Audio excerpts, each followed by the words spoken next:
सोनम वांगचुक यांच्या उपोषणाचा आज 18वा दिवस आहे। त्यांच्या आंदोलनामध्ये डाव्या विद्यार्थी संघटना, डाव्या युवक संघटना, डावे पक्ष, संयुक्त किसान मोर्चासारखी शेतकऱ्यांच्या संघटनांची समन्वय समिती या सगळ्यांनी तेथे जाऊन पाठिंबा दिलेला आहे। मी मार्क्सवादी कम्युनिस्ट पक्षाच्या वतीने सोनम वांगचुक यांच्या उपोषणाला पुन्हा एकदा पाठिंबा जाहीर करतो। सरकारने यापेक्षा जास्त अंत पाहू नये।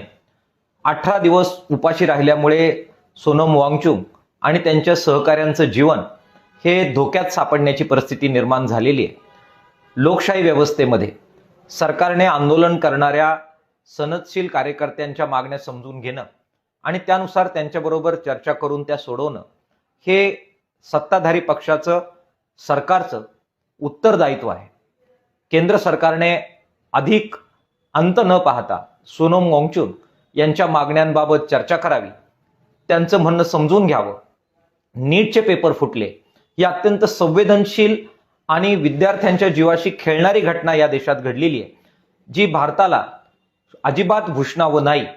त्याच्यामुळे त्याबाबत कडक कारवाईची मागणी जर वांगचुक करत असतील तर ती गैर नाही, ही बाब केंद्र सरकारने समजून घेऊन त्याच्यामध्ये हस्तक्षेप करावा। झेन झी जिनं कोट्यावधीने कॉकरोच पार्टीच्या सोशल मीडियाला फॉलो केलं आणि प्रचंड उत्स्फूर्त असा रोष पेपर फुटीच्या विरोधात व्यक्त केला, दुर्दैवानं आज ती शांत झालेली दिसते। त्यांनी सुद्धा पुन्हा सक्रिय होत या आंदोलनाच्या मागे ठामपणाने उभं राहावं, पालकांनी उभं राहावं, धर्मनिरपेक्ष पक्ष, विरोधी पक्ष यांनी सुद्धा पूर्ण ताकदीने या आंदोलनात उतरण्याची आवश्यकता आहे। त्यांनी तसं करावं, या प्रकारचं आवाहन मार्क्सवादी कम्युनिस्ट पक्षाच्या वतीने आम्ही करतो आहोत।